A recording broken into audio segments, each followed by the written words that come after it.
Hi, my name is Mandolin Royal, and today I wanted to give you a little update on the Rhode Island Red Cockerels and the rest of their crew. So we also have a Splash Jersey Giant right there by the drinker. There's a Buff Orpington, and two Olive Eggers is so far what I have identified as male out of the Pullet Chicks. I ordered 25 Rhode Island Red boys on purpose, and they sent an extra one. And any other boy we find in the other brooders, he's an accident. But they say they're 90% accurate on the sexing when they vent sex them. So we'll see how they pan out. So right now, these guys are at 4 weeks old. And this is their hot box that is keeping them warm while we brood them in colder temperatures. So we're still seeing overnight lows get below freezing, typically in the 20s, sometimes dipping below that. This building, it's a 9 by 13. It's fully insulated. We've got these wall-mounted feeders that they'll transition to. We have a garbage can full of feed because they're really blowing through it. And they're emptying that 7-pound feeder every day. There's a total of 31 birds in here, and they're sharing a single 250 watt heat lamp right now.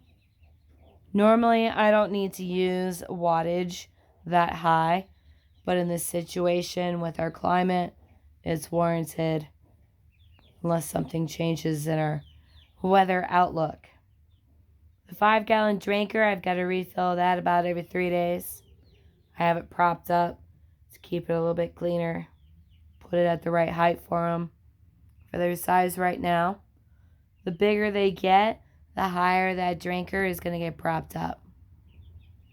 So when I moved them over here, I didn't film it, but I did weigh them.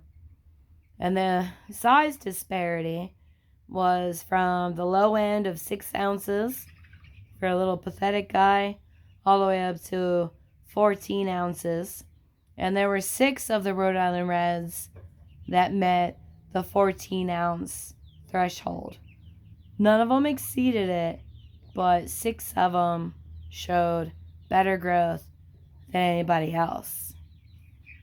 And this is important to note because if you want to jump into the dual purpose thing and you want to start breeding your own flock and you want to get away from always having to rebuy hatchery hybrids, there's going to be breeding work and selection work involved in developing your flock. You're not going to get lucky and get a one and done situation. More often than not, there's going to be more breeding work involved. So after the 4-week waits and them showing me that there were 6 of them in the dual purpose category of being over 13 ounces, that let me know that there's 6 boys that I could consider as breeders later on. The rest of them, they don't have the growth rate. They're just not going to be worth breeding forward, and they're going to be dinner birds. And they're probably not going to be that meaty.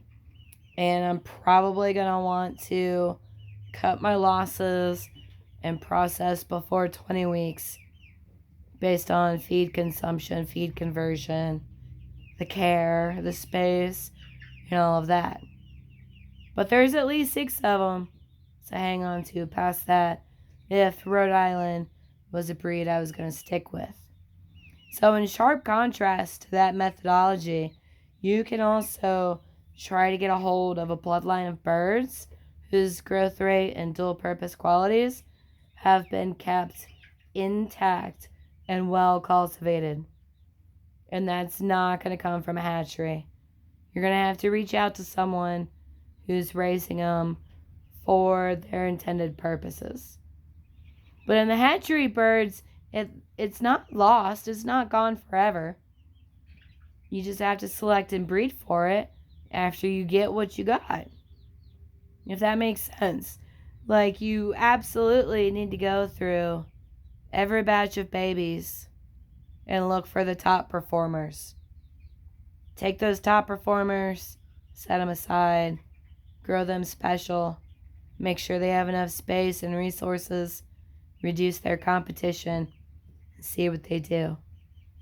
So here in another 2 weeks, when they're 6 weeks old, I'm going to pull these guys out again, and I'm going to go through, weigh them again, and I'm going to separate out the ones who are doing things better. Just because I don't know that I'm ever going to raise Rhode Islands or Buff Orpingtons or the Jersey Giants, even though that guy popped in acting all, what about me? From this angle, he looks a little knock-kneed. But you're going to have that. There's always something to sort and select against. And you just want to watch them. Figure out who your strong birds are. It's by no means going to be all of them. And the only thing you can do is set them up for success and see how it turns out within a batch. Whether you buy them, whether you hatch them, it doesn't matter. You're still watching them grow. You're still taking your notes. And you're still looking for your top performers. These guys are pretty happy to have their increased space. And I can see they've been out tearing the place up.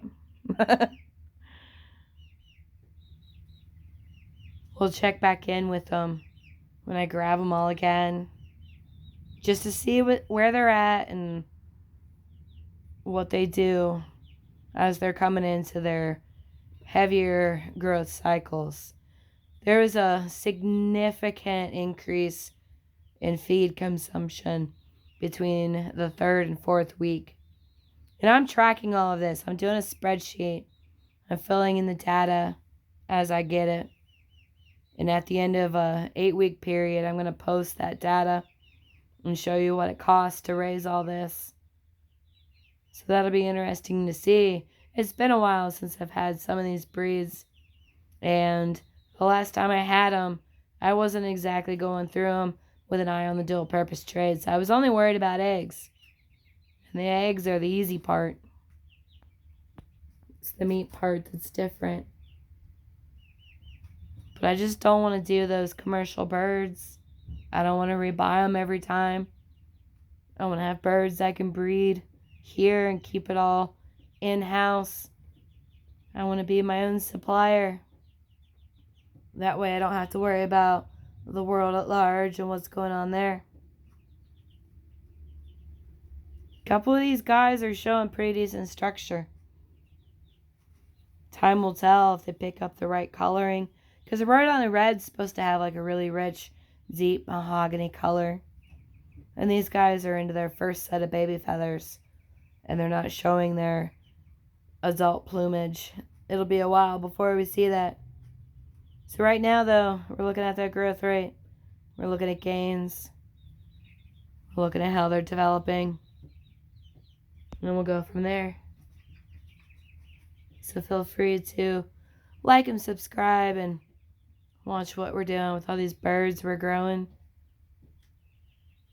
I already have the American breasts, and they've been filling our freezer now for almost 7 years. But for the reminder, I'm dabbling in some other types. For science, it's important. The Jersey Giant right there is in the same weight category right now as the Rhode Island Reds. But time will tell. I bet you he's a late bloomer.